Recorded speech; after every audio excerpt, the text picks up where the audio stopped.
Hemos comenzado hace unas cuantas semanas atrás unos estudios que los hemos titulado Educación Cristiana.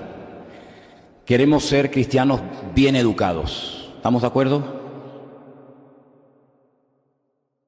Y hemos hablado en estos últimos cultos acerca de lo importante que es nuestra relación con el Señor.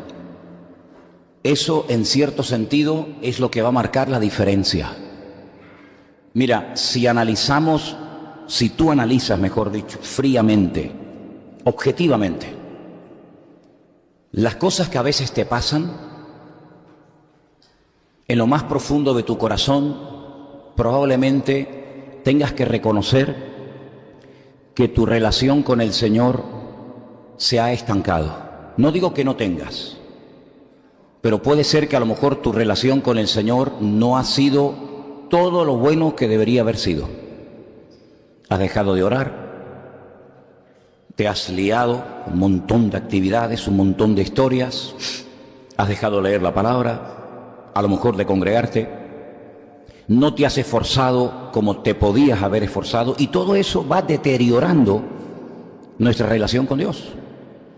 Cuando nuestra relación con Dios está bien, no digo que no surjan problemas, no digo que no surjan dificultades, sí, por supuesto.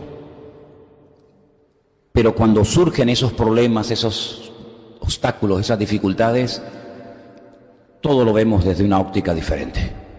Hay una fortaleza, hay una serenidad, hay una calma que, si no fuera por la mano del Señor, sería imposible soportar dicha presión o dicho problema o dicha dificultad. ¿Lo habéis experimentado, sí o no?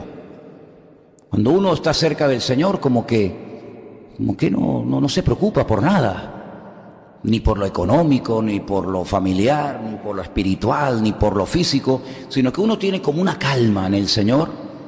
A lo mejor todo a tu alrededor es un desastre, la familia, los padres, el marido, los hijos, la economía, esto y aquello, pero al tener puesta la mirada en el Señor, se puede desmoronar todo a tu alrededor, pero tú estás firme, bien parado en las cosas del Señor. Por eso la relación con el Señor es lo que marca la diferencia. Y déjate de cuentos, lo demás son historias. Puedes saber mucho de la Biblia, muchos proyectos, muchos planes, olvídate. Si tu relación con el Señor no funciona, todo lo demás no tiene ningún sentido, porque de nuestra relación con el Señor saltamos al segundo punto que hemos tocado también en estos días, y es nuestra relación con los demás. Yo tengo la obligación de relacionarme con los demás, y relacionarme no desde mi carácter o desde mi naturaleza o desde mi ego, como a mí me educaron, la cultura de la cual yo vengo, de la idiosincrasia. No, eso olvídate. Mira, yo cuando oigo esos nacionalismos y esos fanatismos, que si el escudo, que si la bandera, que si la tierra, mira, yo digo, vamos a ver. Yo no digo que una persona no pueda tener apego y amor por su bandera, por su escudo, por su tierra y por sus costumbres. Pero la Biblia dice, para todos los cristianos e hijos e hijas de Dios del mundo, que nuestra ciudadanía no es de este mundo. Nosotros tenemos que estar por encima de esas historias. A veces se han fomentado guerras y divisiones y peleas y conflictos, ¿verdad? Porque lo mío es lo mejor, lo tuyo no sirve, es que donde yo vengo es mucho mejor, tú no entiendes, no sé qué. Y eso, hermano, nosotros tenemos que estar por encima de esas historietas. Nuestra ciudadanía no es terrenal. ¿Qué más da de donde seas? ¿Qué más da? De algún lugar tenemos que ser, evidentemente. Pero ¿a que tú no elegiste el lugar de tu nacimiento, ni el día, ni tu familia, ni las circunstancias que se dieron? ¿Verdad que no? Todo era algo que se te escapaba de tu control, porque era algo que estaba única y exclusivamente bajo el control y la soberanía de Dios. Para que no te agarres a algo que tú pudiste producir, sino a algo que Dios permitió que fuera así, y punto. Pero nuestra ciudadanía está en el reino de los cielos. Y somos ciudadanos de un reino que no es de este mundo, ejerce influencia en este mundo. El mismo Señor Jesucristo dijo, mi reino no es de este mundo. El Señor Jesucristo oró por sus discípulos y dijo, yo no ruego que los quites del mundo, yo lo que te pido, Padre, es que los guardes del mundo, ¿verdad? Y que se mantengan fieles, porque hoy estamos aquí y mañana, quién sabe dónde estaremos, ¿verdad? Por lo tanto, nuestra relación con los demás no tiene que ser el resultado ni de nuestra educación ni de nuestra cultura, sino tenemos que comenzar a cambiar el chip y darnos cuenta de que nosotros tenemos que actuar como ciudadanos de otro reino, donde las leyes, los principios son completamente diferentes. No hay ningún país, no hay ninguna nación de la tierra que tenga los principios 100% basados en la palabra de Dios, ¿verdad? Pueden tener alguno. En todas las constituciones y gobiernos del mundo hay cosas que ¿de dónde las sacaron? ¿De dónde las sacaron? De la Biblia, así de claro. La sacaron de la fuente, la sacaron de Dios, del dueño, de la verdad misma. Pero nosotros no tenemos unas poquitas verdades y otras cosas que luego juntamos y vivimos a nuestra manera, sino que nosotros nos movemos por principios, no por emociones, no por sentimientos, no por lo que a mí me gustaría, sino que nos movemos por una voluntad ajena a la nuestra. Ya no es nuestra voluntad la que domina. ¿Se acuerdan cuando les pusimos aquel dibujito donde se veía una silla, ¿verdad?, dentro de un círculo donde estaba sentado el ego? Pues ahí la tenéis, ¿no? Pues fijaros qué diferencia, una vida controlada por el ego, donde yo mando, yo decido, yo, ¿verdad? Dios está ajeno, le informo, no le consulto. Sin embargo, qué diferente cuando nos quitamos del trono nosotros y decimos, Señor, ya bastante tiempo yo hice lo que me dio la gana. Ya bastante tiempo mi voluntad fue mi capitán, mi dueño, ¿verdad? Y yo creía que yo era el que controlaba, pero sin embargo había una fuerza interior heredada de Adán, que es la carne, de la cual hablamos bastante en su día, y dijimos en uno de los textos que mencionamos que el que se deja mover por la carne no es un hijo de Dios. Así de categórico es la Biblia, así de radical es la palabra. El que se mueve por la carne no ha conocido a Dios, el que practica el pecado no ha conocido a Dios. Sin embargo, Romanos 8, capítulo excelente, titulado Viviendo en el Espíritu, dice que los que son guiados por el Espíritu de Dios, estos son hijos de Dios. Hay una evidencia, hay una forma de reaccionar, de pensar, de comportarnos, de todo completamente diferente, ¿verdad?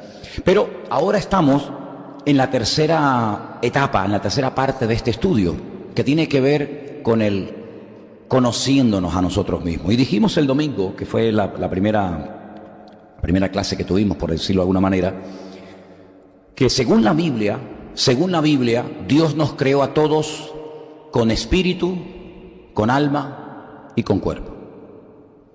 Ya sé que hay tres elementos que dicen los expertos, los que saben de estas cosas de sociología y psicología, que son las que más influencia ejercen en el ser humano.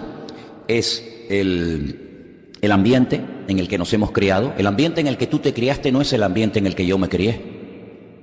Seguramente tu ambiente, tu barrio, tu gente era muy diferente al ambiente en el que yo me crié, pero eso ejerce una influencia en el carácter, en la forma de pensar, la forma de vivir, ¿verdad? Luego hay un segundo elemento, que es qué educación recibimos o no recibimos.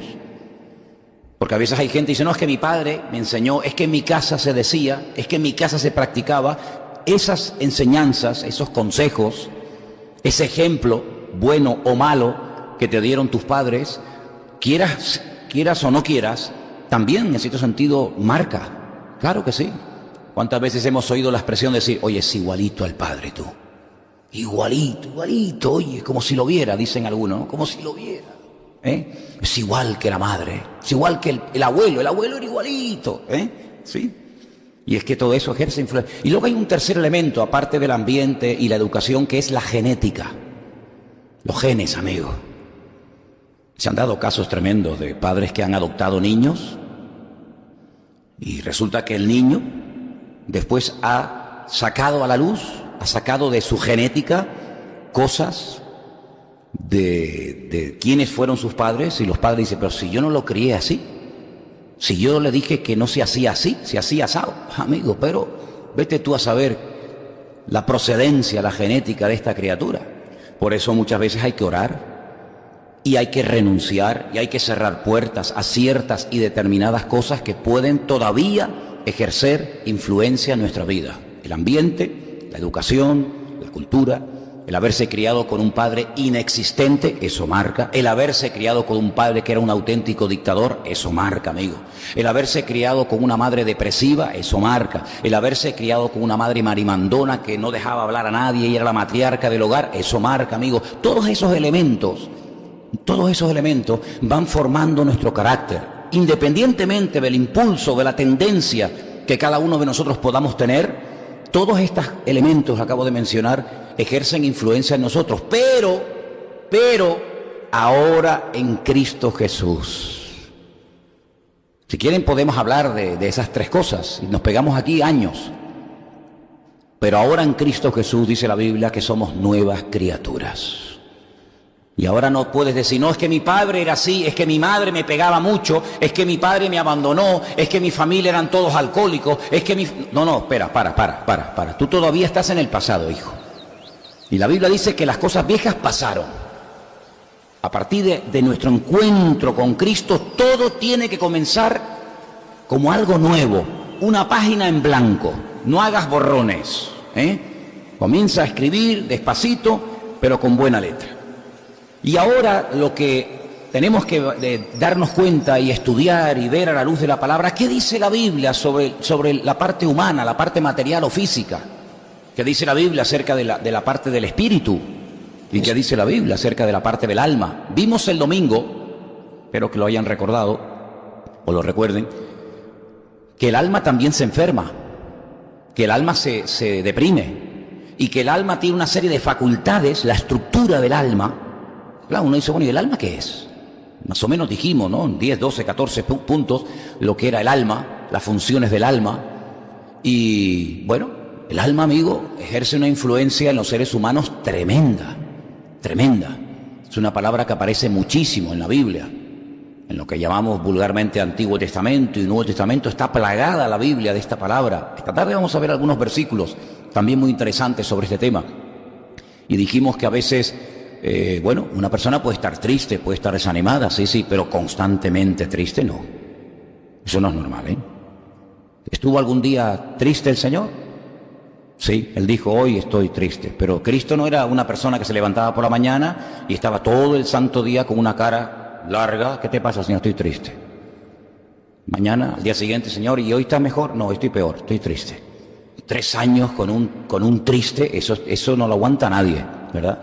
Entonces, una cosa es que ocurran cosas esporádicamente, ¿verdad? Por distintas influencias o cuestiones, pero otra cosa es que permanentemente la gente te conozca a ti por ser una persona depresiva, triste, amargada, quejándose todo el santo. No, ahí tienes un problema. Y ese problema no es un problema físico, es un problema del alma, Es un problema del alma, y por eso vamos a ver esta tarde qué podemos hacer para que esa parte anímica, esa parte que ejerce una influencia tremenda en todos los seres humanos, incluidos nosotros los cristianos, pues sea nuestra aliada y no sea nuestra enemiga, y al final estemos dominados más por la parte anímica que por la parte espiritual. Vamos a leer algunos textos en esta tarde. El primero que vamos a leer lo tenemos en Ezequiel, capítulo 18 de Ezequiel, del 1 en adelante. Vamos a ver este capítulo por la siguiente razón. Porque vamos a ver cómo en este pasaje la palabra persona se sustituye por la palabra nefesh, que es alma. Hemos visto que la palabra nefesh, que generalmente se traduce por alma, tiene otras muchas traducciones, ¿vale? Una de ellas es persona. Cuando dijimos el domingo pasado, oye, fui allí y no había ni un alma. ¿Qué quieres decir? Que no había nadie. ¿Pero por qué no dijiste, es que no había ninguna persona? Hombre, porque generalmente solemos decir en español, en castellano, no había ni un alma, ¿vale? Bueno, pues vamos a ver cómo en el Ezequiel capítulo 18, a partir del versículo 1, la palabra persona se sustituye por la palabra nefesh, que es la palabra alma. Vino a mí palabra del Señor diciendo: ¿qué pensáis vosotros los que usáis este refrán sobre la tierra de Israel? Que dice, mira qué refrán había en aquellos tiempos: los padres comieron las uvas agrias y los dientes de los hijos tuvieron o tienen la dentera. ¿Lo captas? ¿Lo entiendes? Es como cuando le preguntaron al Señor: Señor, este hombre ciego de nacimiento, ¿a qué se debe? ¿A un pecado generacional, hereditario? ¿Pecaron sus padres y el castigo cayó sobre el hijo? ¿O es que él cometió un pecado tremendo y por eso nació así? El Señor le dijo: ni una cosa ni otra. Fíjate los religiosos cómo estaban totalmente equivocados en la interpretación de las circunstancias. Porque ellos se agarraban a tradiciones, ellos se agarraban a leyendas. Entonces decían: bueno, esta persona tiene este problema físico tremendo, debe ser que habrá cometido un pecado tremendo, él o sus antepasados. Como dice la Biblia en Éxodo capítulo 20, que Dios visita la maldad sobre los padres y sobre los hijos hasta la tercera y cuarta generación, y se comen de los que me aborrecen. Pues ellos creían que toda enfermedad muchas veces era producto de un pecado, a veces generacional. Y esto muchas veces en las iglesias, no en esta, porque aquí no estamos con estas historias, ahora vais a ver cómo este texto derrumba todo ese argumento, pero hay iglesias donde a los miembros se les pide que pidan perdón por los pecados de su padre, por los del abuelo, por los de la abuela, por los del bisabuelo. Increíble, ¿no? Pero esto ocurre muchas veces, y a lo mejor alguno de ustedes en algún momento de su vida, antes de congregarse aquí, asistías a una iglesia donde te decían: no, pero mira, ¿sabes lo que pasa? Es que lo que te pasa a ti es que tú no conoces, pero tus antepasados, tus abuelos, tus bisabuelos, madre mía, fueron terribles. Entonces eso te pasa por culpa de eso. Tu abuelo fue el que trajo a Kunta Kinte de África, pues ahora a ti te pasa esto. Ya. Y a veces he visto congresos donde se pide perdón por pecados que se hicieron hace 500 años. A mí incluso en Santiago de Chile una vez me hicieron pedir perdón por lo que los españoles hicieron en Latinoamérica. Y en Bolivia, en la ciudad de La Paz, una de las ciudades más altas del mundo. Bueno, por poco me matan, por poco me linchan en una plaza pública, en un mitin político, porque me dijeron públicamente que de dónde era, y yo dije: de España. Madre, yo nunca he violado a nadie, más que a mi mujer. Yo no he violado a nadie. Increíble, ¿no? Pero, entonces dice: vivo yo, dice el Señor, que nunca más tendréis por qué usar este refrán en Israel. Nunca más. Prohibido. He aquí que todas las almas, ¿te das cuenta? Todas las personas, es lo mismo, son mías. Como el alma del Padre, así el alma del Hijo es mía. Y el alma que pecare, la persona que pecare, esa morirá. Y el hombre que fuere justo e hiciere según derecho y la justicia, que no comiere sobre los montes.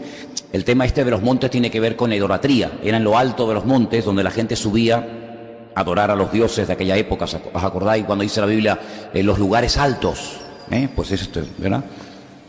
El que no alzare sus ojos a los ídolos de la casa de Israel, ni violare a la mujer de su prójimo, ni se llegare a mujer menstruosa, ni oprimiera a ninguno, que al deudor devolviere su prenda, que no cometiere robo, y que diere de su pan al hambriento, y cubriere al desnudo con vestido. Fíjate todas las cosas, ¿no?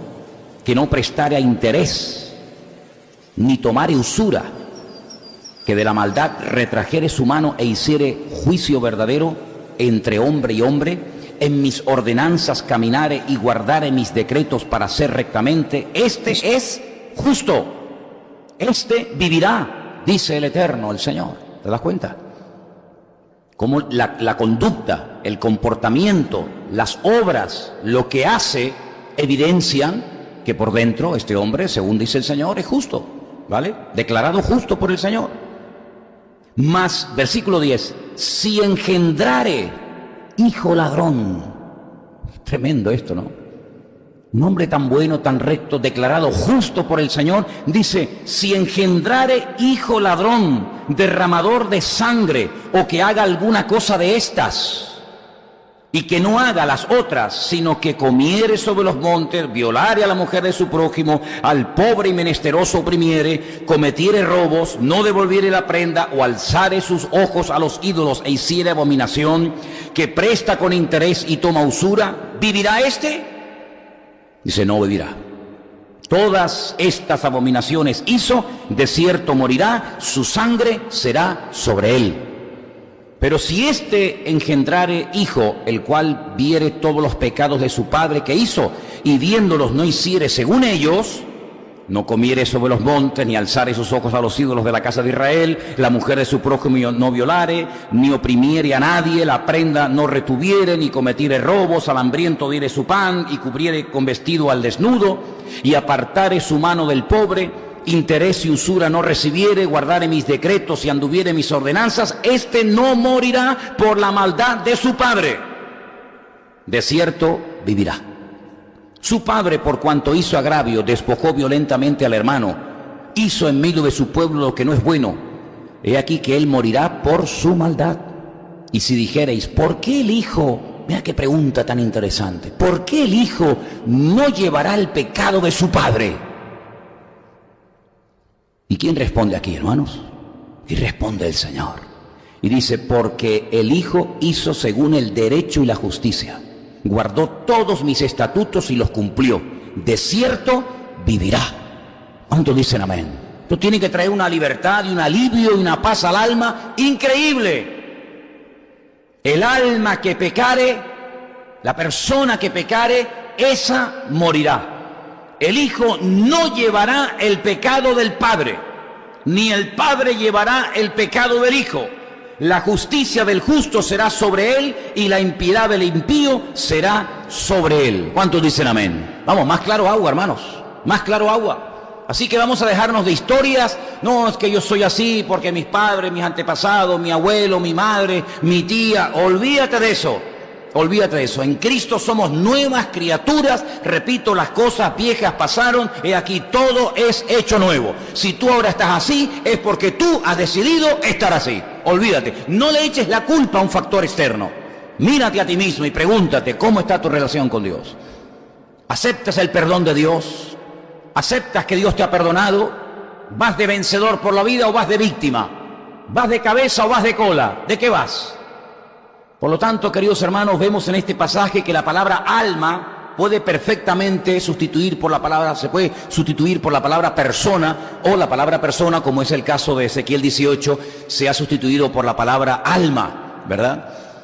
Pero hay otro pasaje donde la palabra nefesh no se utiliza, o se podía haber utilizado como persona, sino que tiene otra connotación. Yo dije el otro día que hay muchísimas traducciones diferentes del mismo término. La misma palabra es un término, como se llama, polivalente. Lo puedes traducir según el contexto de la historia, ¿vale? Y por eso muchas veces es bueno consultar, ¿verdad?, con otras versiones para ver lo que otras versiones dicen sobre un mismo texto. No es que esta esté correcta y esta esté mal. No. Es que hay muchas formas de decir las cosas. Por ejemplo, hay una Biblia, un ejemplo, un paréntesis, Juan capítulo 3, que habla del nuevo nacimiento, la conversación nocturna que tuvo el Señor Jesucristo con Nicodemo. La versión Reina Valera dice, os es necesario nacer de nuevo. ¿Sí o no? Bueno, pues hay otra versión que dice, os es necesario nacer otra vez. Es lo mismo, ¿no? ¿No dicen algunos, ¿tú cómo te llamas? Y otros dicen, ¿cómo es?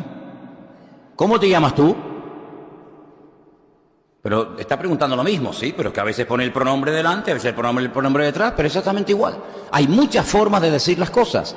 Y los traductores optan por una forma. Lógicamente una Biblia no tiene 50 traducciones dentro de una misma, sino es una traducción. Por eso es bueno consultar otras traducciones, ¿verdad? Otras versiones, ¿verdad? Porque un término se puede traducir de una forma o de otra. Incluso hay términos que en un momento determinado de la historia se podían utilizar, pero que hoy en día ya no se usan. ¿Cuán viejo tú eres? Santiago, ¿cuán viejo tú eres? ¿Qué le estoy preguntando? ¿Cuántos años tienes? Así se preguntaba en castellano antiguo, ¿cuán viejo tú eres? ¿Cuán viejo yo soy si yo no soy viejo? ¿Verdad? Entonces, eso es muy importante saberlo, porque ahora aquí en este pasaje que hemos visto que la palabra persona se sustituye por la palabra alma. Pero ahora vamos a ver otro pasaje en Levítico 17, donde vamos a ver otra traducción diferente de la misma palabra, es el mismo término, nefesh. Pero ahora fijaros cómo aparece. Levítico 17:10. Es un pasaje donde se habla acerca de la prohibición total y absoluta de comer sangre. ¿Vale? Presten atención porque no tiene ningún desperdicio la palabra, al contrario, fijaros.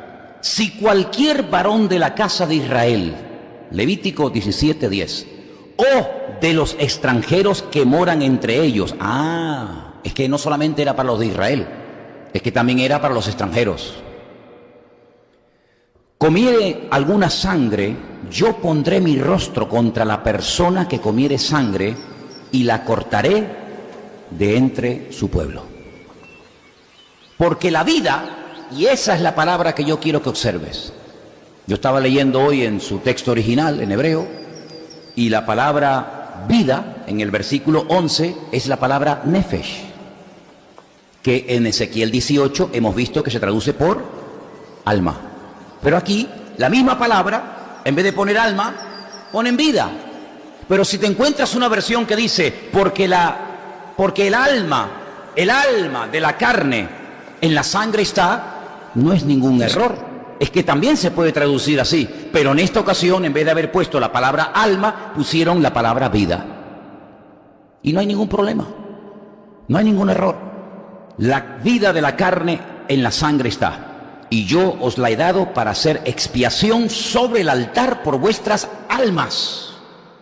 Y la misma sangre hará expiación de la persona. Entonces vemos otro texto donde la misma palabra, en vez de por alma, se traduce por la palabra vida. Pero antes de seguir adelante, hoy mientras preparaba este estudio, me venía a la cabeza un texto que es una belleza, que no tiene tanto que ver con el alma, sino más bien con el espíritu, y lo encontré, y quiero leerlo, sin irnos del tema, quiero leerlo. Eclesiastés, capítulo 3, versículo 11. El nombre original del libro es Coelet. Coelet significa predicador. Yo soy un Coelet, yo soy un predicador, un exponente de la palabra. Entonces el libro de Eclesiastés, que es un nombre muy raro, Eclesiastés, ¿no? Suena como eclesiástico. El nombre original es el libro del predicador, el libro de Coelet. Y dice en el capítulo 3 de este libro tan interesante, versículo 11, Eclesiastés 3:11, todo lo hizo hermoso en su tiempo. Amén. Claro que sí, vio Dios que era bueno, todo lo que Dios hacía era bueno, no dijo, esto me salió mal, todo era hermoso. Y dice, y ha puesto, ¿qué? Eternidad en el corazón de ellos. Ha puesto eternidad dentro de nosotros. ¿A quién se refiere? ¿Al cuerpo? Nuestro cuerpo no es eterno. Nuestro cuerpo va a tener que sufrir una transformación. La palabra transformación en el griego original es la palabra metamorfosis. La palabra metamorfosis hace referencia, como bien saben ustedes, a la transformación de gusano a mariposa, ¿verdad? Y esa palabra que habla de transformar, pues es la que se emplea a la hora de decir que en un momento determinado, cuando Dios lo crea oportuno, bien si estamos con vida o bien si hemos fallecido y estamos sepultados y muertos, pues experimentaremos una metamorfosis, una transformación. ¿Por qué? Porque este cuerpo de carne, hecho de barro, ¿verdad?, no puede resistir el tiempo. No puede resistir el tiempo. Llega un momento en el que el cuerpo, sí o sí, se deteriora. ¿A qué edad se retiran los atletas y los futbolistas de élite, los que han estado durante años de su vida jugando en las mejores ligas, en los mejores equipos del mundo, saliendo todas las semanas en televisión, en los diarios, en la radio, pues con 30 y pico de años ya prácticamente se retiran. Ahora el famoso corredor que va, este ciclista, ¿cómo se llama? Contador dice que ya su última competición de alto nivel va a ser ahora la Vuelta Ciclista España, probablemente la gane, no lo sé, y ya se retira. Y tú dices, pero bueno, ¿qué edad tiene este hombre? ¿70 años, 80, 60, 50? No, son gente muy joven. ¿Y cómo es posible que una persona, él mismo se dé cuenta que ya que con 35, 36, 34 años ya no, amigo? Pues si lo nota a los 35, imagínate los 50 o los 60, ¿no? Tú imagínate tú. Saca un señor de 50 años. ¿No habéis visto esos partidos que hacen a veces de leyendas del fútbol? Pero jugadores que fueron estrellas del fútbol y los ponen a jugar en un partido y tú dices, ¿pero esto qué es? Pues si es que cualquier niño de la escuela dominical corre más que ellos. Y claro, hijo, ¿por qué te crees? Pues por eso el Señor dice que nuestro cuerpo va a sufrir una metamorfosis, una transformación para que pueda vivir por la eternidad. Porque este cuerpo evidentemente no va a poder ni vivir por la eternidad, ¿verdad? Y se va a descomponer. Entonces, si seguimos con el tema del alma, vemos aquí que este término se puede traducir de diferentes formas según el contexto o según la persona que quisiera utilizar de una manera u otra. Incluso les dije el otro día, solamente se lo recuerdo, que hasta por la palabra perfume, nefesh, alma, se ha traducido hasta por la palabra perfumes, o perfume, en un pasaje del libro de Isaías. Después, si quieren, les recuerdo dónde estaba. Ahora, según la Biblia, al alma hay que cuidarla, pero no mimarla. Es como los hijos. Hay que cuidarlos y hay que amarlos.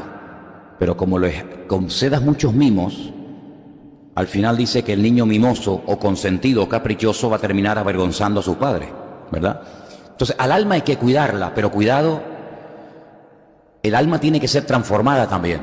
El alma tiene que ser cambiada. Y vamos a ver un salmo precioso que yo siempre he tenido la sensación cuando he leído este salmo que es como dos en uno. Porque la primera parte del salmo no tiene nada que ver con la segunda parte del salmo. Probablemente en su día fueron dos salmos diferentes y alguien, cogió y los unió. Pero el Salmo 19, que es un salmo muy bonito, hay una parte donde nos dice algo muy interesante acerca del tema del alma. Salmo 19, los versículos del 7 al 9. Repito, Salmo 19, del 7 al 9. Yo tengo subrayada en mi Biblia, no sé si bueno, me imagino que desde ahí no lo podéis ver muy bien, pero está subrayado en color amarillo, varias palabras. En el versículo 7 tengo subrayada la palabra ley, que es la palabra Torah. La palabra Torah, más que ley, son instrucciones. Instrucciones que Dios te da para que te manejes en la vida. Tengo subrayada también en el versículo 1 la palabra testimonio, que es la palabra edut. Tengo subrayada la palabra mandamientos, pikudei, la palabra precepto, misbat, la palabra temor, versículo 9, que es la palabra yirat, y también tengo subrayada la palabra juicios, mishpetei. Son diferentes palabras, no son palabras sinónimas. No son, bueno, significa lo mismo, pero para no repetir la ley, pues uno dice la ley, testimonio, los mandamientos, no, son cosas completamente diferentes. Claro, la Torá contiene todo esto, pero Dios actúa de diferentes niveles porque no es lo mismo lo que le mandaba el Señor a Abraham que lo que le mandaba el Señor a otro personaje de la Biblia. Según nuestro nivel de madurez, el Señor te va a tratar, te va a usar y te va a hablar. ¿Lo habéis pillado? Según tu nivel de madurez, el Señor te va a hablar, te va a tratar y te va a guiar. A mí no me guía igual ni me habla a mí igual el Señor que a uno que se acaba de convertir la semana pasada. Faltaría más. Cuando yo era niño, decía Pablo, yo hablaba como niño, pensaba como niño, actuaba como un niño. Mas cuando ya fui hombre, dejé lo que era de niño, ¿verdad?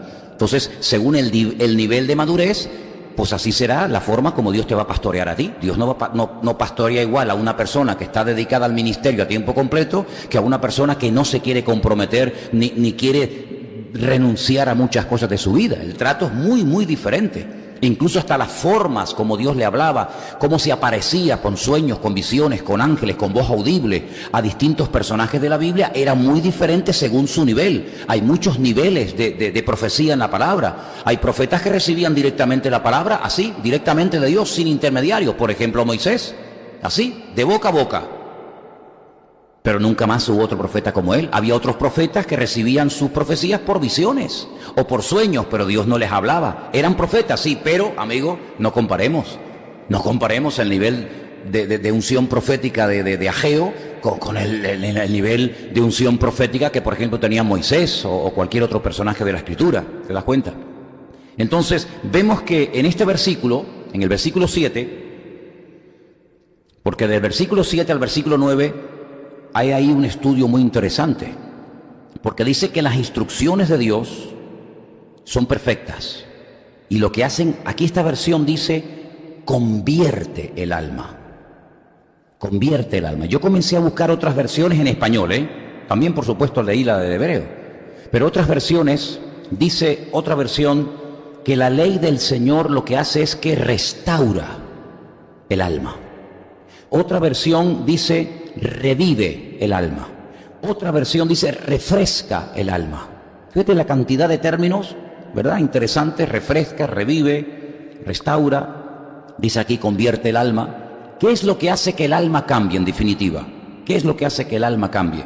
Las instrucciones de la palabra de Dios. Por eso dirá Pablo, ¿verdad? Que more la palabra de Dios en abundancia en vosotros, en vuestros corazones, en vuestro ser interior. Porque si la palabra abunda en vuestro ser interior, cambiará nuestra forma de hablar, cambiará nuestra forma de pensar, cambiará nuestra forma de vivir. Pero si no estás lleno de la palabra de Dios, ¿de qué estás lleno entonces?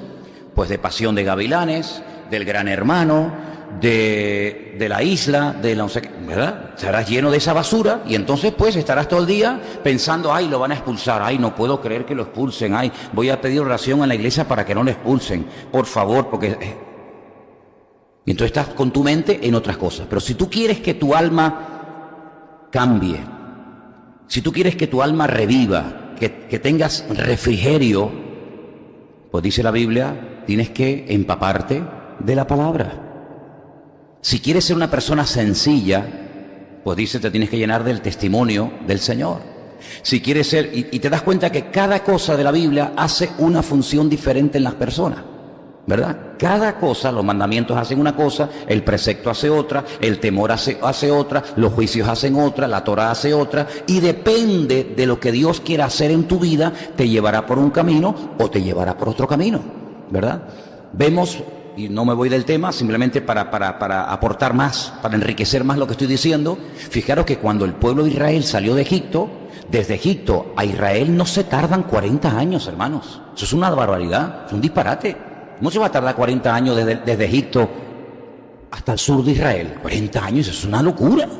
Se tardan, ¿cuánto? Una semana, 10, 15 días.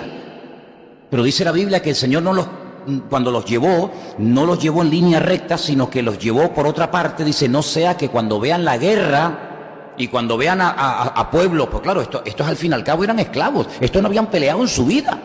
Esto era gente... pues con ese espíritu de servil, de ser esclavo, de recibir latigazos, humillaciones, con la autoestima por el suelo, y ahora yo a esta gente que lleva 400 años o 300 y pico de años sufriendo humillaciones, sin horario, sin descanso, sin vacaciones, sin nada, ahora yo voy a coger a esta gente que no ha cogido una espada en su vida y los voy a meter en la guerra contra un ejército de amalecitas o de filisteos, se los comen, salen corriendo. Fíjate que el primer obstáculo que se encontraron cuando entraron a la tierra prometida, que había que atacarlo y había que construir catapultas y había que trepar los muros y había que jugarse la vida, el Señor dijo, bueno, por ser el primero, venga, a dar vuelta. Eso sí lo pueden hacer. Y lo estuvo dando vuelta. Porque ellos no sabían el arte de la guerra. Ellos, ¿cómo se pelea? Claro, tú llegas hoy en día a una ciudad murallada, es ridículo. Viene un avión, bombardea y la destruye automáticamente, ¿verdad? Sin embargo, en aquellos tiempos, ¿cómo se trepa esa muralla? Y cuando llego arriba a la muralla, si es que llego, hay otra, o un foso de agua, o me tiran aceite, o me tiran sabe Dios qué cosa en la cabeza. Entonces, el Señor va tratando con nosotros Y la forma de refrigerar, la forma de aliviar, la forma de descargar a tu alma es empapándote de la palabra de Dios. ¿Cuántos dicen amén? Y tú dices, pero así de fácil. Bueno, si quieres, te puedes complicar la vida, que es lo que a mucha gente le gusta. Y si yo voy, por ejemplo, caminando de rodillas de aquí ¿no? Lo que te vas a pelar son las rodillas y vas a padecer, pero tu alma se va a quedar intacta. Porque el alma no se transforma por efectos externos, sino por el efecto interno y transformador de la palabra de Dios. ¿Vale? Entonces, si tú quieres endurecer tu cuerpo, pues machácate ahí en un gimnasio, ponte ahí a trabajar como un condenado de noche y de día, pero al alma ni le inmuta todo eso. Porque el alma no es algo físico, no es algo tangible, material, medible, algo que se puede tocar. El alma solamente la puede transformar el elemento poderoso de la palabra de Dios. ¿Cuántos dicen amén? Mira, y hay un versículo que lo dice literalmente. Y está en Hebreos, el libro de Hebreos. Hay un versículo interesantísimo que habla de lo que puede llegar a ser la palabra en el alma de la persona. El poder de la palabra de Dios en la persona. Vamos a leer ese versículo tan interesante que habla acerca de cómo la palabra de Dios puede transformar el alma, porque la palabra de Dios es como una espada, ¿sí o no?, de doble filo. ¿Dónde está ese versículo? ¿Dónde está ese versículo? Parte el alma, las coyunturas y los tuétanos, ¿sí o no? ¿Ya lo encontraron? Cambié de Biblia, y cuando uno cambia de Biblia comete una equivocación, porque con la Biblia de uno de todos los días automáticamente uno la encuentra, ¿verdad? Pero cuando uno cambia de Biblia,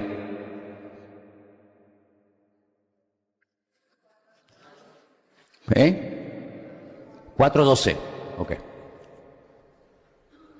La palabra de Dios es viva y eficaz, más cortante que toda espada de dos filos, penetra hasta partir el alma y el espíritu, las coyunturas y los tuétanos, y discierne los pensamientos y las intenciones del corazón. Y no hay cosa creada que no sea manifiesta en su presencia. Antes bien, todas las cosas están desnudas y abiertas a los ojos de aquel a quien tenemos que dar cuenta. Entonces, primera tarea que tienes a partir de hoy hasta el día que te mueras, o hasta el día que el Señor te lleve a su presencia, empaparte, llenarte de la palabra del Señor. Cuando te levantas, cuando te acuestas, cuando entras, cuando sales, cuando vas de camino, estas te acompañarán todos los días de tu vida. Y si no te apartas ni a derecha ni a izquierda, sino que meditas en la ley del Señor de día y de noche, todo te saldrá bien y harás prosperar tu camino. Si eso es verdad, y yo creo que es verdad, ¿por qué no lo hacemos entonces? ¿Por qué no lo hacemos? ¿Por qué somos tan cabezones? ¿Por qué somos tan testarudos? Cuando dice la Biblia que yo puedo hacer prosperar mi camino. Yo puedo preparar el terreno para que la bendición de Dios venga. ¿Cómo? Con la palabra de Dios. Ella te guardará de todo mal. Hasta a los jóvenes les dice la Biblia, ¿con qué limpiará? ¿Con qué puede el joven limpiar su vida? Con guardar tu palabra. Y si puedes leer este año, antes de que termine, el Salmo 119 entero, te lo recomiendo. Porque es un salmo monográfico sobre el tema, la importancia de la palabra de Dios, todos los efectos y cambios que puede generar y producir en tu interior la palabra de Dios. Salmo 119, realmente salmo extraordinario. Ahora bien, tenemos que comenzar a utilizar, permítame esa expresión, a utilizar más el espíritu y menos el alma. Porque el alma es la parte sentimental, la parte emotiva, la parte que utiliza los sentidos para no solamente ponerse en contacto con el mundo físico, sino incluso para que reciba toda la atención del mundo. Y el alma, como hemos visto aquí, según el Salmo 19, tiene que ser transformada, tiene que ser sometida. Ella tiene que servirte a ti, no tú servirte, no servirse ella de ti. Podemos tener sentimientos, sí, podemos tener en un momento determinado recuerdos, podemos tener emociones, sí, todo lo que tú quieras, pero nunca pierdas el control. La Biblia dice que Él tiene que convertirse en un culto racional. Romanos capítulo 2. Transformaos por medio de la renovación de vuestro entendimiento para que podáis comprobar la buena, agradable y perfecta voluntad de Dios, porque Él es vuestro culto racional, la razón al servicio de la fe, la ciencia al servicio de la fe, el alma al servicio del creyente, tú siempre como cabeza y todo lo demás sirviéndote a ti y no al revés.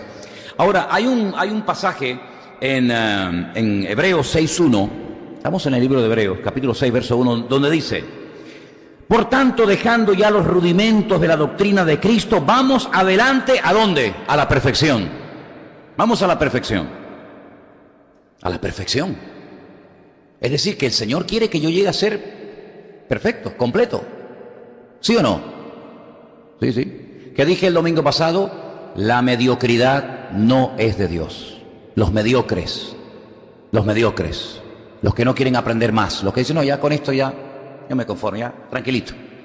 La mediocridad no es de Dios, no es del Señor, ¿verdad? Hay que ir a la perfección. Eso cuesta mucho, tú, claro. Cuesta toda tu vida. A la perfección. ¿Pero la perfección en qué? A lo que tú te dediques. En lo que Dios te haya puesto. En tu terreno.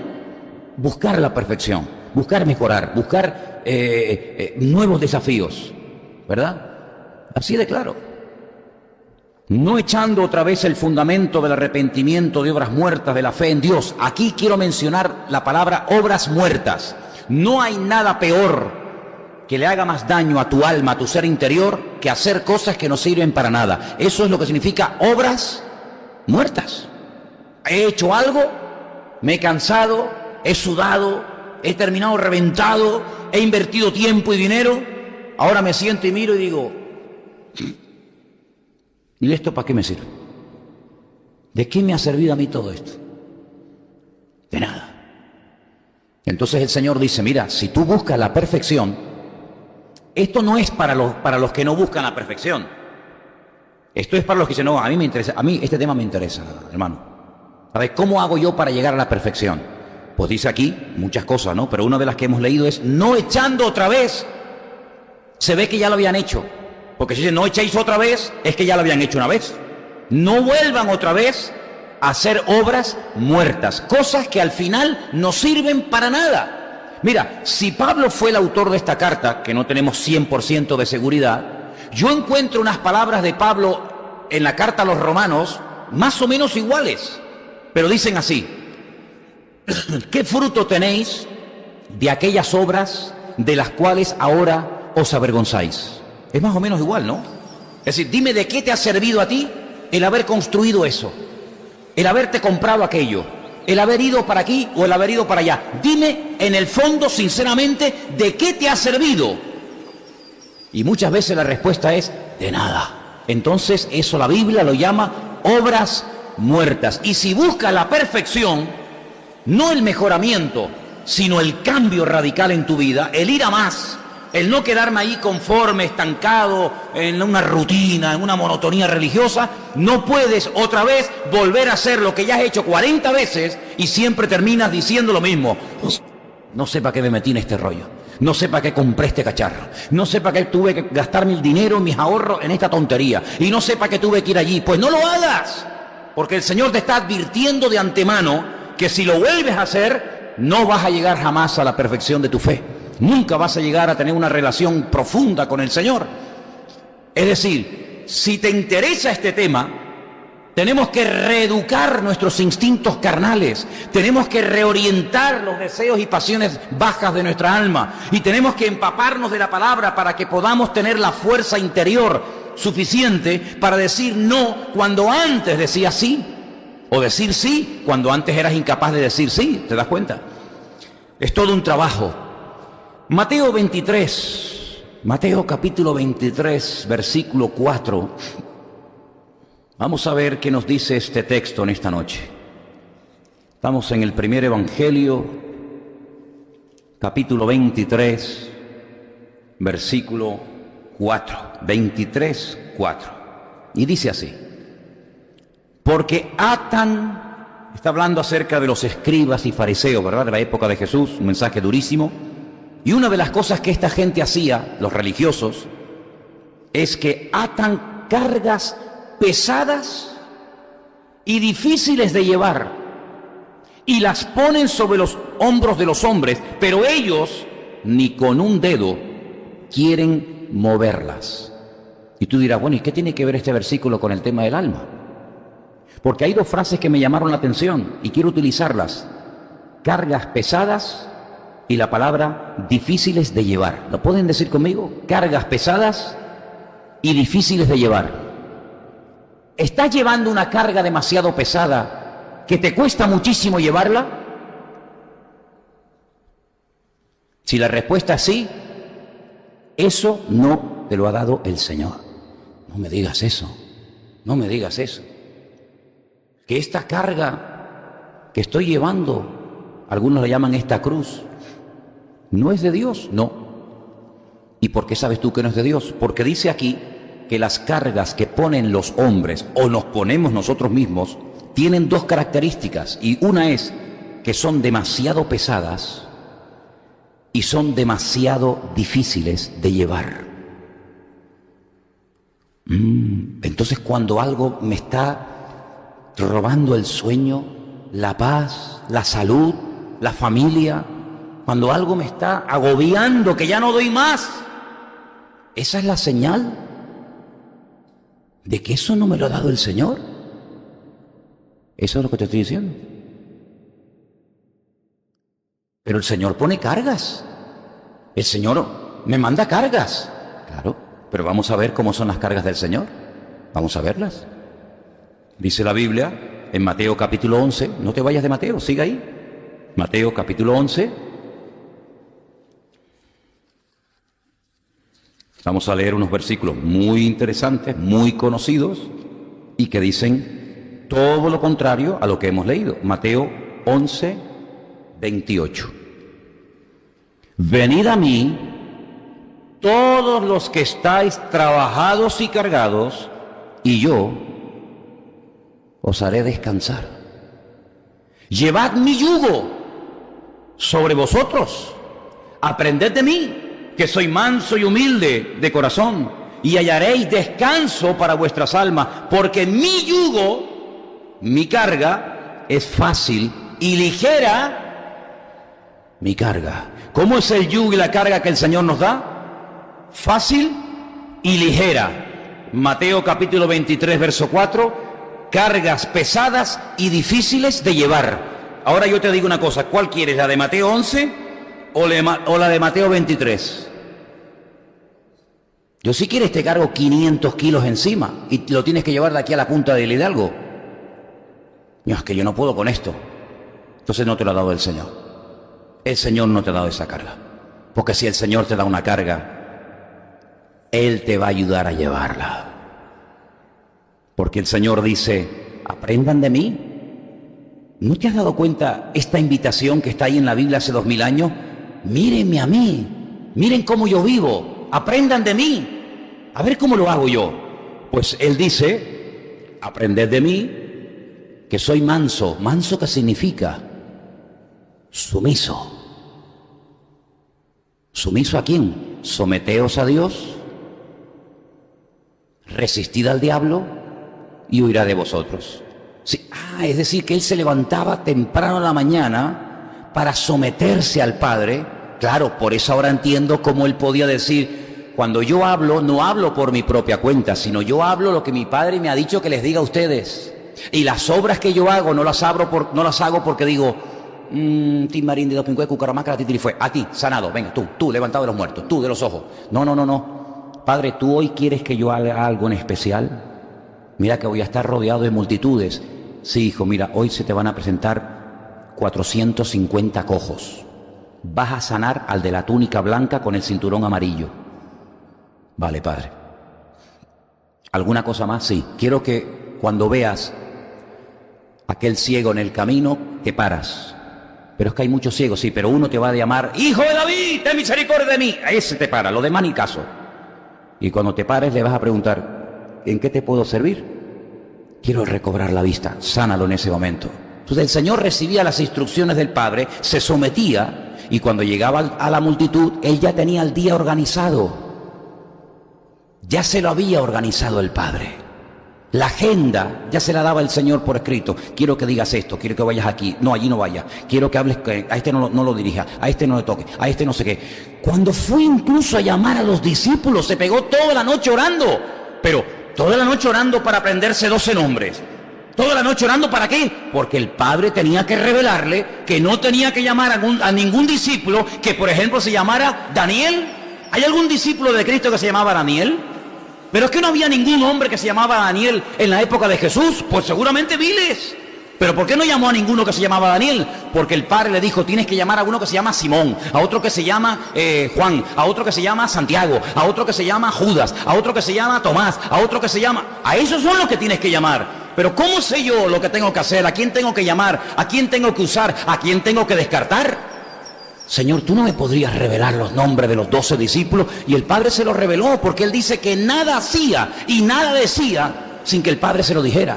Entonces, hermano, te estoy dando una clave que te puede cambiar la vida.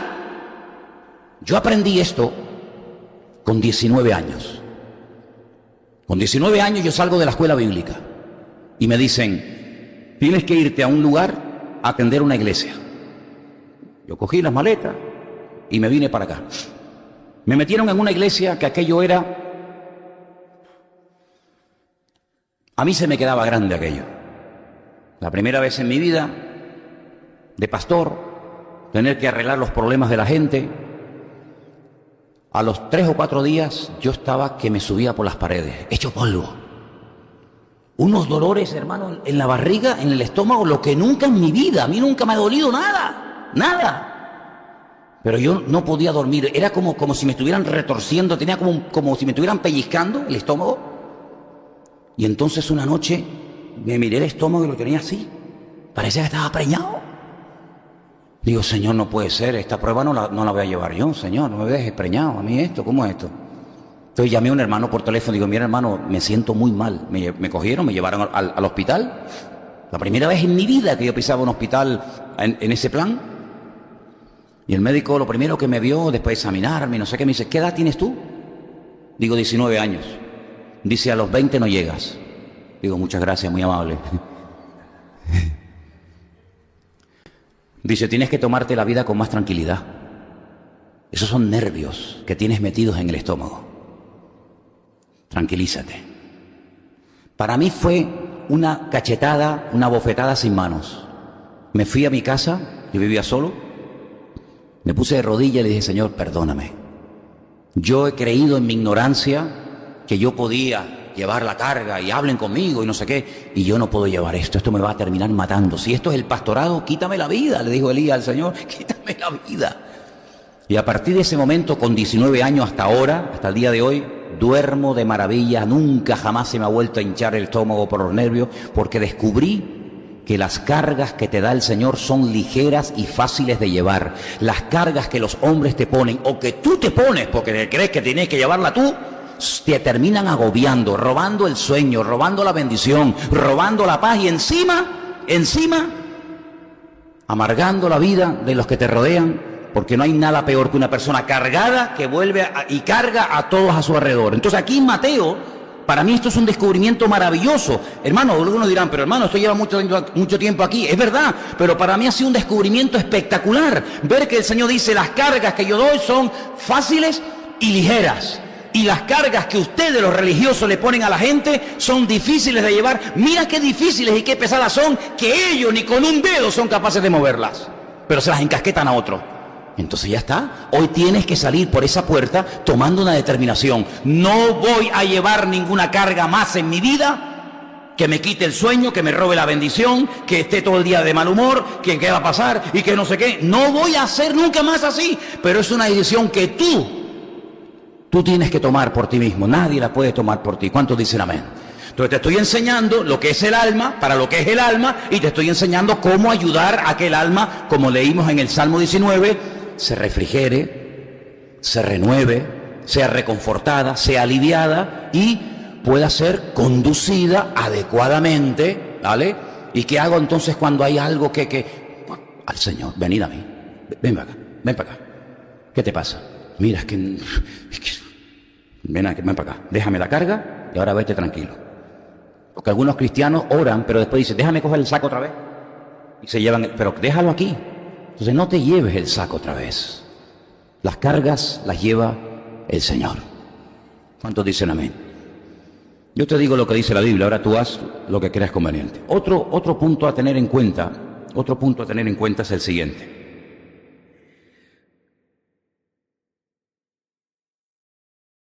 Yo dije el otro día que el alma tiene 5 facultades diferentes.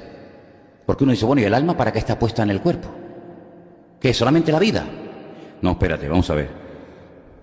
Estudiando en profundidad este tema, nos damos cuenta de que efectivamente el alma es lo que le da la vida a nuestro cuerpo. En el momento en el que el alma sale de nuestro cuerpo, el cuerpo está muerto. Pero esto no solamente le pasa a los creyentes, esto a cualquier persona, aunque sea inconverso. En el momento en el que el alma de una persona sale de su cuerpo, automáticamente la existencia se detiene y esa persona entra en un proceso de descomposición, se muere su cuerpo, ¿verdad? Pero aparte de darnos la vida, el alma tenía 5 facultades. ¿Se acuerdan? Yo les dije facultad nutritiva, facultad sensitiva, facultad imaginativa, facultad volutiva y facultad racional. Vamos a analizar. La primera facultad del alma, la nutritiva. ¿Por qué se le llama así? Porque el alma es la que controla las fuerzas causantes de los movimientos, así de claro. Tú te puedes mover y puedes irte a la cocina y prepararte un bocadillo, hacer la comida, porque tu alma está dentro de ti. Luego el alma es la que te impulsa a moverte. El alma es la que te permite, ¿verdad?, reproducirte, comer, crecer, etcétera, etcétera, etcétera. Claro, el alma si solamente es la vida, dice, bueno, pero la vida, yo he venido a darte vida. Yo ya la tengo, en abundancia. En abundancia. El Señor viene y nos ofrece 2 vidas. No se asusten con lo que estoy diciendo. Vida eterna y vida en abundancia. La vida eterna no es para aquí, aunque empieza realmente aquí. El que cree en mí ha pasado de muerte a vida y no verá condenación, ¿verdad? Pero la vida eterna no la vamos a vivir aquí. Pero, y mientras tanto que estemos en el cuerpo, mientras tanto que estemos en la vida, ¿qué vida voy a llevar? La vida que el Señor nos está diciendo que llevemos, vida en abundancia. ¿Qué significa vida en abundancia? ¿Que voy a vivir muchos años? ¿Que voy a tener muchas cosas en abundancia? No. Vida en abundancia significa ni más ni menos calidad de vida.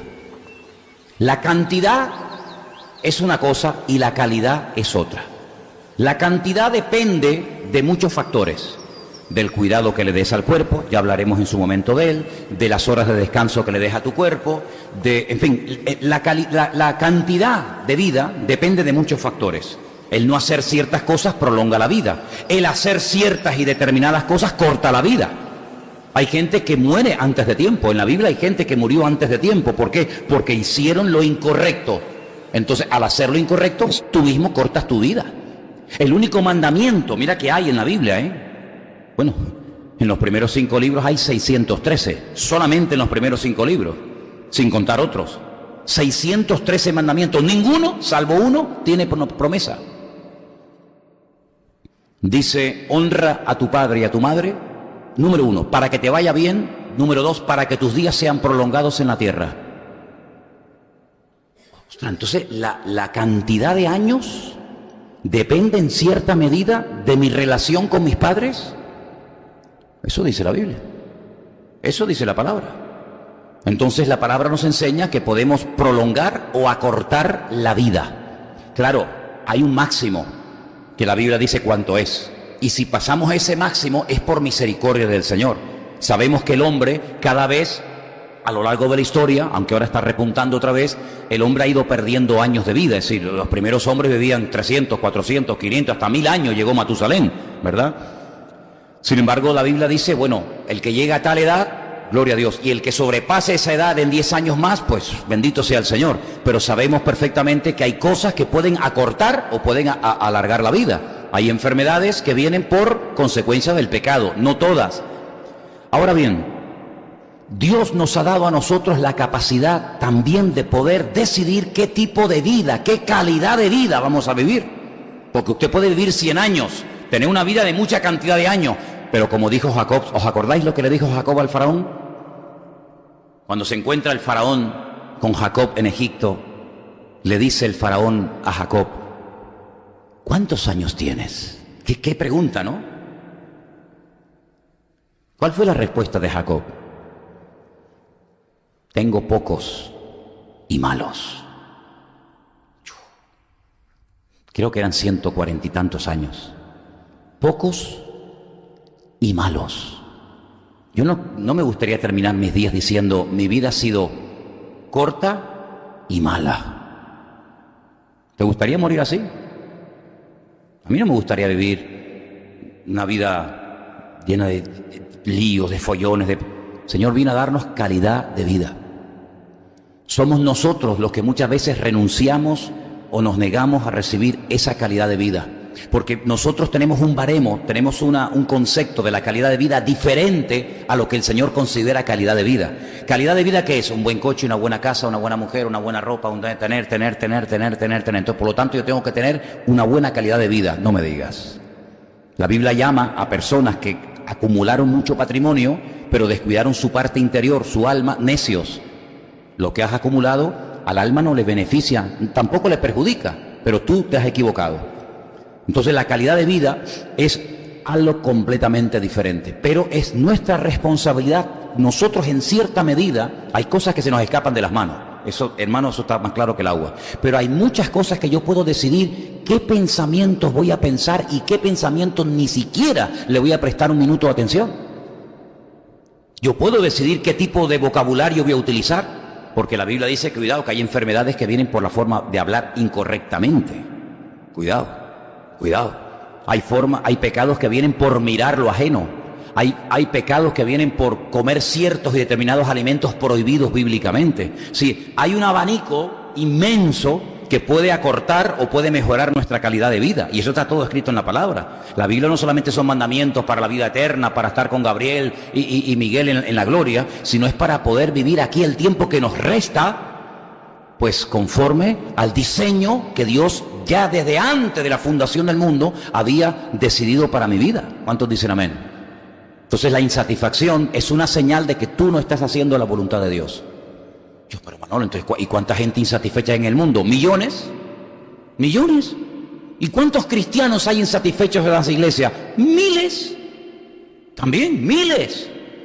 Cristianos que dicen, bueno, otra vez al culto, vamos. ¿Y cómo está? Bueno, aquí. Entonces tienen el título, el nombre de cristianos, pero su vida no es una vida atractiva, no es una vida que si yo fuera inconverso yo no diría, yo quiero ser como él. ¿Tú dónde vas? ¿Qué te pasa a ti? No, yo como él, yo ni loco. ¿Como tú? Si yo soy más feliz que tú.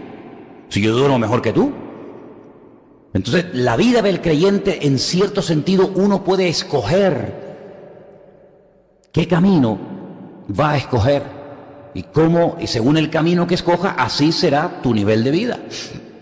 La Biblia dice que hay ciertas y determinadas personas con las cuales no podemos juntarnos, ni comer, ni siquiera decirle bienvenido, porque te haces copartícipe de su vida. La Biblia dice incluso que hay problemas de tipo espiritual que vienen por juntarte sexualmente con personas equivocadas. Porque pecas contra tu propio cuerpo, templo del Espíritu Santo.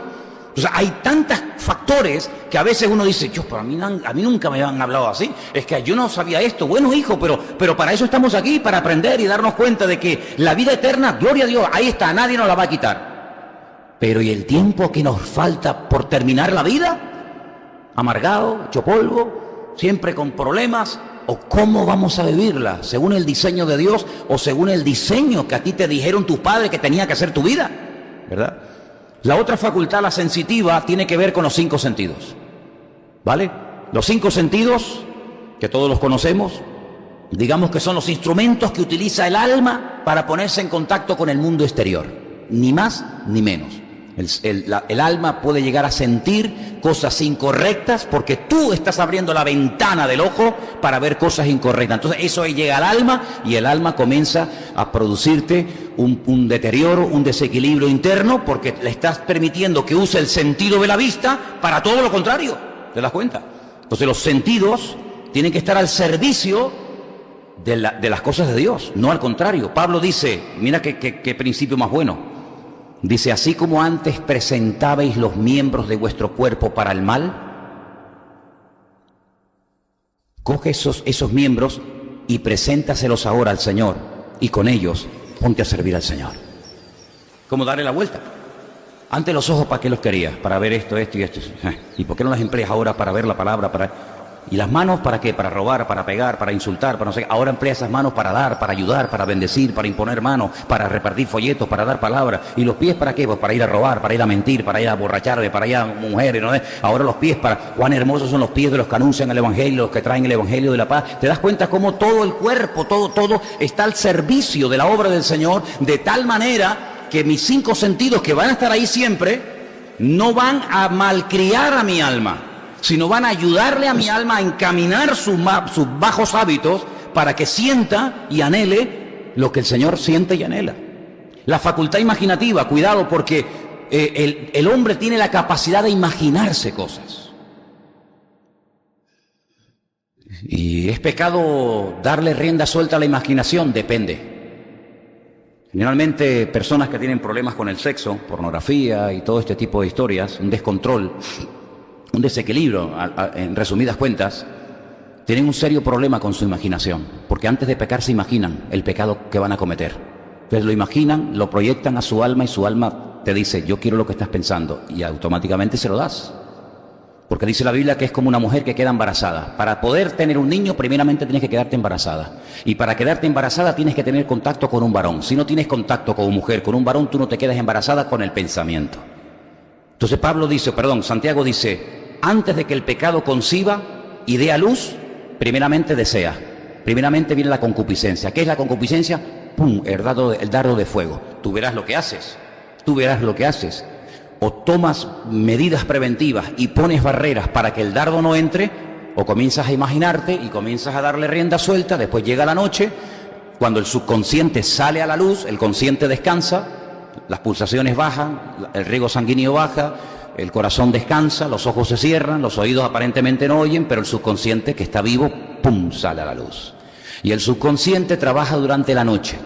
Y por eso los ciegos, que no han visto nada, pero que han oído, han tocado y han sentido y han dado lugar a sentimientos equivocados, después resulta que tienen todo tipo de pensamientos obscenos, etcétera, etcétera, aunque no los hayan visto. ¿Por qué? Porque, hermanos, el ser humano está en contacto permanente con el medio ambiente. Una de las últimas cosas que comenzaron a descubrir los que se dedican a todos estos estudios, es que hasta por la piel, hasta por la misma piel, que es el miembro más largo del ser humano, hasta por la misma piel le llega información al cerebro, le llega información al cuerpo. Fíjate tú que cuando tiene frío, el cuerpo se pone con los pelos de punta. ¿Y por qué tengo yo los pelos de punta? Pues porque tiene frío. Y cuando tienes vergüenza, la cara ¡pum!, se te pone colorada, ¿no? Y cuando estás nervioso se te ponen a sudar las manos. Sí, por la piel, las sensaciones que el cerebro recibe por la piel y por otros elementos es tremenda. Incluso se llegó a inventar una máquina en el año 1956 por un tal James Vickery, un norteamericano, que lo llamó el taquitoscopio. Es un aparato que lo proyectan en una sala de cine ya en los años 50. Tú imagínate lo que habrá evolucionado la maldad. Dice que la maldad va a ir en aumento, ¿no? Pues proyectaban una imagen en el cine que el ojo no percibía, de una forma, digamos, oculta, subliminal, de un producto, de una bebida o de lo que fuera, y cuando la gente salía fuera, un altísimo porcentaje de personas iban y querían y pedían esa cosa porque su subconsciente había recibido esa información. La música, los olores, tantas y tantas cosas, ¿verdad? Por eso, queridos hermanos, tenemos que tener sumo cuidado, porque desde que tú te levantas y te pones en contacto con esa selva, con esa jungla llamada mundo, tenemos que cubrirnos espiritualmente. Dice todo vuestro ser. Bueno, será el cuerpo, no, y el espíritu, y el alma, todo vuestro ser, todo. No excluyas nada. Todo vuestro ser, espíritu, alma y cuerpo, lo pone bien claro, sea guardado irreprensible. ¿Y quién tiene la obligación de cuidar de mi cuerpo? Yo. Y de mi espíritu yo, y de mi alma yo, y si no lo hago yo, no lo puede hacer nadie. Te pueden dar consejos, te pueden dar remedios, te pueden dar recetas, te pueden dar lo que tú quieras, pero en definitiva el dueño, el que tiene la llave de abrir o cerrar la parte imaginativa, sensitiva, soy yo. Y por eso la palabra de Dios nos enseña que incluso se puede llegar a pecar sin hacer el acto en sí mismo, sino simplemente deseándolo.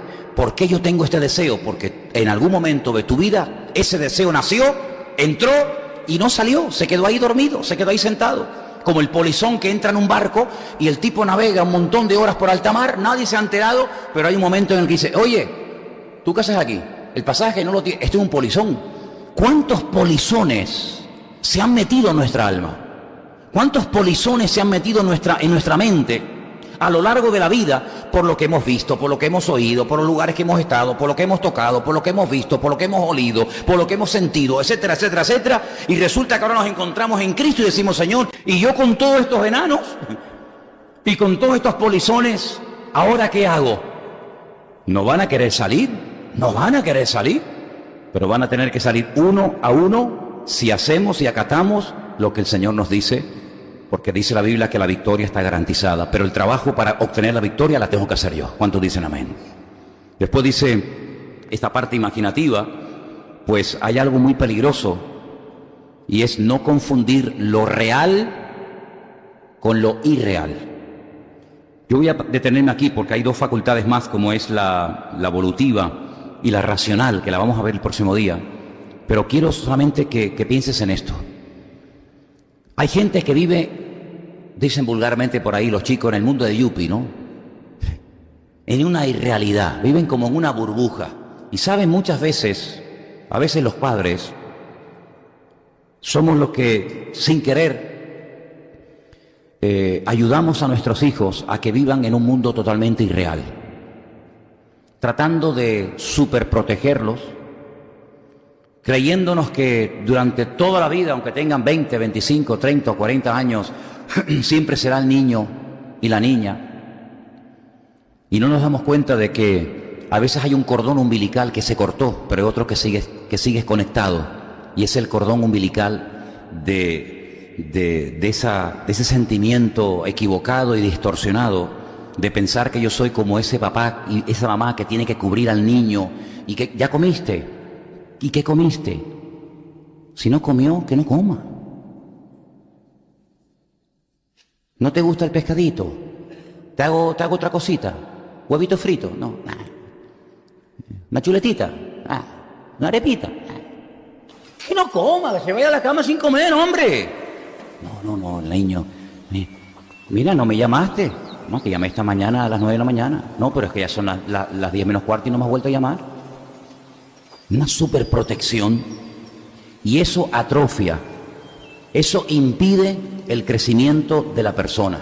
En vez de ser personas autónomas, dependientes del Señor, resulta que nosotros ocupamos el lugar del Señor. Y a veces hay chicos que tienen una inseguridad tan grande, pero tan grande, que son incapaces de volver a casa estando en el sur, porque como son las 10 de la noche, ay, me va a pasar algo. ¿Qué te va a pasar? ¿Qué te va a pasar? Si el Señor es mi luz y mi salvación. Y aunque ande en un valle de sombra y de muerte, quiere decir que tú me vas a permitir conocer el valle de sombra y de muerte. Porque si no, ¿cómo sé yo que tú estás conmigo en el valle de sombra y de muerte? Pero a veces nosotros no queremos que anden por valle de sombra y de muerte. A veces nosotros no queremos que pasen por Getsemaní. A veces nosotros no queremos que pasen por la cruz. A veces no y estamos impidiéndole el crecimiento. Porque, hermano, el sufrimiento, el error, la caída, el tropiezo forma parte del proceso de crecimiento de la persona. Ay, si nosotros le enseñáramos a nuestros hijos que al primero que tienen que llamar y acudir es al Señor. Qué diferente sería la vida de muchos de ellos, ¿verdad? Qué diferente sería si lo primero que tienes que hacer cuando tengas un problema, cuando te pase algo con el coche, cuando te pase algo con el colegio, es llamar al Señor. Y seguramente si te acostumbras primeramente a invocar el nombre del Señor, desde la angustia invoqué al Eterno y Él me oyó y me respondió, seguramente no me hubieras tenido que llamar a mí. Pero muchas veces nosotros sin querer queremos ocupar ese lugar.